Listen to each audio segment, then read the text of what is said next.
तो hello friends, good morning. कैसे हैं आप सब लोग? मैं अच्छी हूँ। और अभी हो रहा है 11 साढ़े 11 का टाइम। और सभी का स्वागत है मेरे चैनल मधु के ब्लॉग में। तो आज सुबह से ही मेरा मन था कि आज मटर पुलाव बनाए जाएं, लेकिन मुझे कुछ ना सर्दी कुछ ज़्यादा लगी हुई है, ठंड मतलब जुकाम भी हो रहा है। और आप मेरी आवाज़ को भी मतलब महसूस कर रहे होंगे। तो बस मैं यहाँ पे पी रही थी चाय और नहा धो के बिल्कुल सभी काम से पूरा होके, तो मैंने कहा चलो बैठ के यहाँ पे काट लेती हूँ टमाटर, प्याज, थोड़ा सा लहसुन, एक दो हरी मिर्च। मैंने कहा आज बनाऊँगी मैं मटर का पुलाव। लेकिन बस यही होता है ना कि सोचते कुछ है, करते कुछ है और फिर हो कुछ जाता है। तो ये सभी परिस्थितियाँ ही के अकॉर्डिंग होता है, परिस्थितियाँ जो होती हैं। और बस बहुत तेज़ ठंड लगी हुई थी, बाल भी ऐसे ही हो रहे थे, बाल वगैरह चोटी वगैरह मैंने कस ली थी। बाल मेरे सर्दियों में ज़्यादा झड़ जाते हैं क्योंकि गर्म कपड़ा ओढ़ने से या ढकने से ना, तो उसमें बार बार मेरे बाल, बहुत हल्का बाल है तो उलझता है। तो देखिए बाल भी ना चाँद बिल्कुल खाली हो रही है, पता नहीं सर्दियों सर्दियों में पूरी खाली ना हो जाए। तो बेटा कर रहा था मुझसे बैठ के बात और बना रहा था सामने से मेरा वीडियो। और बस यही बात कर रहा था। अभी कुछ दिनों में उसे बाहर घूमने उमने के लिए जाना है, तो ये सब सस्पेंस में है, कहाँ जाना है, क्या करना है, तो उसी की चल रही हैं तैयारियाँ। और आज शायद अगर टाइम मिले तो मार्केट वगैरह भी जाना होगा, अगर समय मिलता है तो। नहीं तो फिर अगर ये अकेला ही जाएगा तो फिर अकेला ही होएगा। लेकिन मेरी तबीयत कुछ ज़्यादा ख़राब सी है, बस नींद नींद आ रही है बस, और कुछ नहीं। और बस यही लग रहा है कि बस आराम मिल जाए और मैं सो जाऊँ। तो ऐसा भी नहीं होता है। तो बस काट रही थी लहसुन प्याज, मैंने कहा इन्हें तो काट ही लेती हूँ और जो भी बनेगा सो बनेगा। तो हम डिस्कस कर रहे थे कि कैसे करेंगे, क्या करेंगे। तो बेटा बोल रहा था मम्मी मुझे तो बाहर जाने की मतलब रहने की आदत भी नहीं है, कैसे करूँगा, क्या करूँगा। तो मैंने कहा बेटा सब हो जाता है। और जब हम लोग अपने फ्रेंड्स में जाते हैं, अपने दोस्तों के साथ जाते हैं ना, तो कुछ अलग उसका माहौल होता है, तो इतना ज़्यादा नहीं लगता। लेकिन अगर हम किसी और के साथ जा रहे होते हैं तब तो थोड़ी प्रॉब्लम लगती है, अन्यथा कोई प्रॉब्लम नहीं लगती। तो यहाँ प्याज भी कट चुका है, टमाटर भी कट चुका है, बस लहसुन छिलने मेरे बाकी रह गए हैं। और लहसुन भी छिल लूँगी। यहाँ मैंने काट दी है। तो हरी मिर्च भी मैंने कहा चलो इसको थोड़ा सा लंबा भी बना लेती हूँ, तो कोई बात नहीं, क्योंकि आपसे बातें भी करनी होती हैं। तो बातें करने का भी टाइम सब इसी में ही ले लो तो ज़्यादा बढ़िया है। अलग से बातें करते हैं तो फिर बहुत ज़्यादा समय हो जाता है और मैं बातें फिर बहुत ज़्यादा करती हूँ, तो आप सभी लोग बोर हो जाते होंगे। तो यहाँ मैंने रखी है काली मिर्च तेज़ चाय में, और इसलिए मुझे चाय पीते पीते हिचकियाँ भी आ रही हैं, क्योंकि चाय में काली मिर्च तेज़ है और धूप का ले रही हूँ सुकून। और ना ये सुबह के टाइम पे 8:30-9 बजे से मेरे कमरे में धूप बहुत आ जाती है। और बस अब तो ऊपर ऊपर रह गई है, लेकिन सुबह के टाइम पे पूरे मेरे बेड पे धूप रहती है। ये बहुत अच्छा मतलब गॉड गिफ्ट है मेरे लिए कि मेरे कमरे में धूप बहुत अच्छी आती है। और गर्मियों में नहीं आती, सर्दियों में ही आती है, ये भी बहुत अच्छी बात होती है। तो मैं यहाँ बैठ के धूप सेक रही थी। मैंने कहा थोड़ा सा ऊपर जाकर तो धूप आती नहीं है, और क्योंकि सुबह सुबह बैठ जाओ तो फिर कुछ और काम नहीं होता। अब यहाँ नीचे बैठे हैं तो कुछ और भी काम कर सकते हैं। तो चलते हैं रसोई में।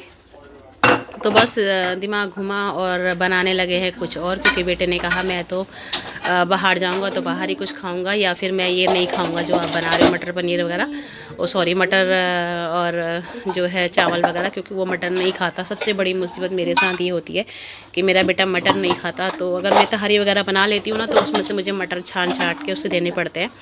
तो मेरे पास रखा हुआ था थोड़ा सा बथुआ उबला हुआ, और मैंने कहा चलो मैं अपने लिए बना लेती हूँ रोटी। और वो कहने लगा मेरे लिए बना लो हल्का से चावल, दाल वाल डाल के। मेरा मन आज गरम गरम उसको खाने को कर रहा है, लेकिन तहरी वो मत बनाना, मतलब मटर डाल के।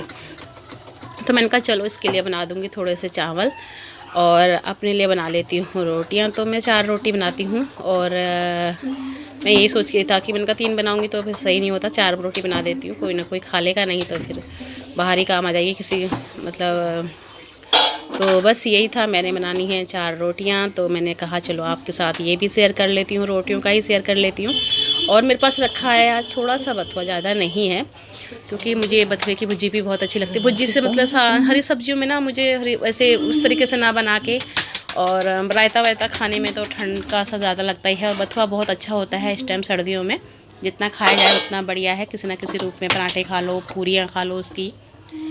और मेरा सर्दियों सर्दियों में रहता ही है, बेथुआ टूटता नहीं है, घर में बेथुआ ज़रूर रहता है।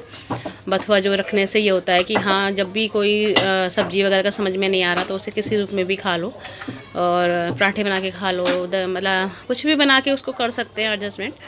तो बस ये था। और ना ये सूट जो सब बाहर पहनने वाले सूट हैं, लेकिन वही वाली बात है कि घर में अब क्या नहीं पहने और क्या पहने। तो क्योंकि बाजू हम बाहर जाने वगैरह के लिए मतलब लंबी बाजू बना देते हैं, और घर में काम करने में इनसे ना बहुत परेशानी होती है। और वो तो ज़रा सा ठंड ज़्यादा पड़ गई है, तो इसलिए मुझे गर्म कपड़ा थोड़ा सा सूट भी कर रहा है, नहीं तो मुझे गर्म कपड़ा भी सूट नहीं करता। और यहाँ रखा था चिमटा, और मैं सुबह से मतलब ना अदरक कूटने वाले को ढूंढ रही थी और वो मुझे मिला नहीं।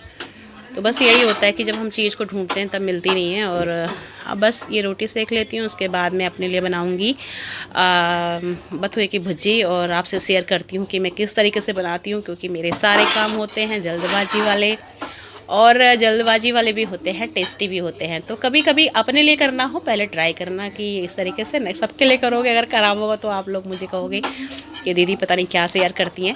तो कभी अचानक आप लोग का मन कुछ करे करने को तो करके देखिएगा, बहुत ही अच्छा लगता है। और बस मैंने जो है रोटी मेरी हो गई है कंप्लीट। और अभी मैं क्या सोच रही थी कि मैंने कहा क्या मैं अलग से बर्तन लगाऊंगी, तवा तो गर्म है ही, इसी में ही छौंक देती हूँ। तो बस ये रोटी सेकने के बाद मैं तवे में ही भुजी अपनी बना लूँगी। और बच्चों के लिए कर दिया था मैंने, थोड़ा सा ज़्यादा नहीं बनाए हैं चावल, थोड़े से चावल बनाए हैं। और बस उसी के लिए, और क्योंकि आजकल ठंडे चावल भी रात को भी बासी वासी नहीं खाने होते हैं, तो थोड़े से उसी के लिए बनाए हैं। और मुझे जुकाम बहुत ज़्यादा है, तो इसलिए मैंने रोटियों का भी बवाल कर लिया, नहीं तो मैं भी वही खा लेती। बस हाथों हाथ रख देती हूँ इसे ऊपर झाड़ के पलघन के डिब्बे को। और क्योंकि हाथों हाथ जो काम कर लो, नहीं तो फिर जो है रह जाता है, तो फिर रह ही जाता है। और बस ये रोटी भी मेरी तैयार हो गई थी, और देखिए कैसे गपागप फूल रही है ना, बढ़िया सी। तो आ जाइए आप लोग भी गरम गरम रोटी खाने के लिए। पहले सब्ज़ी बना लेती हूँ, फिर आप लोग आइएगा। तो मैं इसे रखाती हूँ फ्रिज में और ले आती हूँ बथुआ। तो मैं यहाँ से फ्रिज में से ले आई थी बथुआ, और थोड़ा सा प्याज मैंने जो काटा था तहारी वगैरह के लिए काटा था, थोड़ा सा आज इसमें प्याज डाल लूँगी। तो अभी मेरा मन हुआ था कि मैं जो है आज लाल मिर्च थोड़ी सी भून लूँ, क्योंकि लाल मिर्च खाए मुझे बहुत दिन हो गए। हरी सब्ज़ी के साथ लाल मिर्च बहुत ही अच्छी लगती है। बस मैंने तवे में ही थोड़ा सा तेल डाल दिया था, क्योंकि तवा बहुत अच्छे से गर्म है और बहुत जल्दी हो जाएगा। तो इसमें मैंने रख दी 4 मिर्च, और आज मैं बथुए की भुजी और इन 4 मिर्चों को खाने वाली हूँ। रोटी तो जितनी 4 रोटी मैंने बनाई है, अब मुझसे कितनी खाई जाती है।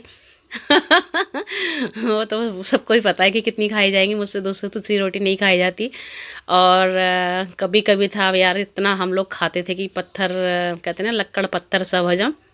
और आज स्थिति ऐसी हो गई है कि भूख भी ख़त्म हो चुकी है, लेकिन स्वाद वो याद आता है ना, तो मन करता है कि हाँ उसी तरीके से खाएं और बनाएं। तो देखिए मैंने फिर चिमटा निकाल के ना, मैंने कहा इनको निकाल देती हूँ अच्छे से। तो ये देखो अच्छे से भुन गई हैं, और बस इतनी ही भुनी है मैंने, क्योंकि ये बाद में इसे खाओ ना तो अच्छी सी नहीं लगती, क्योंकि ये मतलब हो जाती हैं, ये करारी सी नहीं रहती हैं।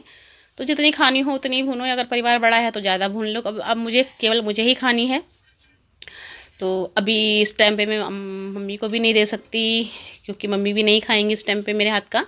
तो यही रहता है, तो इसलिए जो है बस अपने लिए ही भुनी है। और और इसलिए मैंने कहा ये अभी ख़त्म हो जाएंगे, इतनी ही भूनती हूँ। तो मैंने कहा ऐसे निकालूंगी तो तेल निकल जाएगा, तो मैंने चिमटे की सहायता से निकाल दिया। ये मिर्च अच्छे से भून नहीं रही, बस इसमें तवे में बस यही प्रॉब्लम होती है। हाँ, तो बस इसमें तेल भी अच्छा सा डला हुआ है, और मैं इसमें डाल देती हूँ कल रात वाले कल की तरह मैं जो जखिया डाला था। तो ये जखिया मुझे बहुत पसंद है, सर्दियों में मेरा यही काम करने वाला है।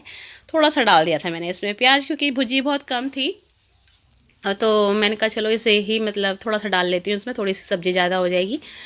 तो बस इसको हल्का सा ज़्यादा मतलब नहीं, इसको लाल वाल कुछ नहीं करना, बस ये है कि इसमें टेस्ट बहुत अच्छा सा आता है कच्चे कच्चे से का भुजी में। और भुजी बनते बनते तो ये वैसे भी लाल हो जाता है। तो बस ये डाल दिया था मैंने बथुआ इसमें। और अब मैंने पकड़ा हुआ है हाथ से कैमरा, तो अच्छे से दब नहीं रहा था ये, तो फिर मैंने कैमरा इधर रखा, और फिर इसको अच्छे से दबा के सारी चीज़ें इसमें मिला ली हैं अच्छे से। इसको देखिए प्याज इसमें हो चुका है ना, तो ये बनते बनते हो जाता है, क्योंकि तवा पूरा अच्छे से चारों तरफ से गर्म होता है, और बहुत जल्दी बन जाता है। इसके लिए टाइम भी नहीं है कि बहुत सारा टाइम चाहिए, बस थोड़ी सी देर ये है कि आपका जखिया और वो हो गया है गर्म। तो और ऑलरेडी बथुआ पहले से ही उबला हुआ है, तो उसे पकाने की अच्छी तरह से वो भी नहीं है, बस ये है कि नमक मिर्च अच्छे से मिल जाए। और बस बस यही रहता है। तो देखिए ये हो चुका है बिल्कुल तैयार, इसमें नमक मिर्च वगैरह सारा अच्छे से मिला देती हूँ।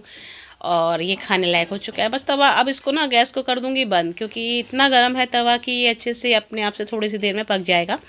जितनी देर में बच्चों को खाना वाना दूँगी इतनी देर में ये सेट हो जाता है। तो ये देखिए मेरी सब शॉर्टकट रेसिपियाँ हैं और बहुत ही अच्छी लगती हैं। तो देखिए खाना हो गया है बिल्कुल तैयार। मैंने मिर्ची के साथ लगाया है अपना खाना। तो कैसा है, आ जाइए आप लोग जिनको ये वाली सब्ज़ी पसंद है और ये वाली मिर्च पसंद है तो आ जाइए फ्रेंड्स, जल्दी से। देखिए है बहुत सारी, बहुत हो जाएगी मेरे लिए। और ये देखिए क्या जायकेदार हो रहा है। और ये देखिए मिर्ची भुनी हुई करारी करारी मिर्ची है। और प्लीज़ कैसा लगा आप लोगों को आज का ब्लॉग बताइएगा ज़रूर। और बस इसी के साथ साथ मैंने बच्चों का खाना भी लगा दिया था। तो ये देखिए बच्चों के लिए मैंने बनाया है ये खिचड़ी। इसमें डाली है मैंने मसूर की दाल, और मसूर की दाल डाली है और बस उसमें और कुछ नहीं डाला। बस हल्का सा थोड़ी सी मसूर की दाल, और जैसे मूंग की दाल खिचड़ी बनती है ना, इस टाइम वैसी तरीके से कराया तो टेस्ट इसका थोड़ा सा और भी अच्छा हो जाता है। तो ट्राई किया था मैंने, और थोड़ा सा डाल दिया है इसमें घी, क्योंकि बच्चे बिना घी के खाना खाते नहीं है मेरे। और यही है, और काट दिया है सलाद। तो आ जाइए सभी लोग करते हैं खाना। जिसको हरी सब्जी और रोटी खानी है वो भी आ जाए, जिनको चावल खाने हैं वो भी आ जाए। तो फ्रेंड्स कैसा लगा मेरा ब्लॉग बताइएगा ज़रूर। और जो नए लोग हैं वो करिए सब्सक्राइब। तो मिलते हैं कल एक नए ब्लॉग के साथ। Okay bye bye, good day.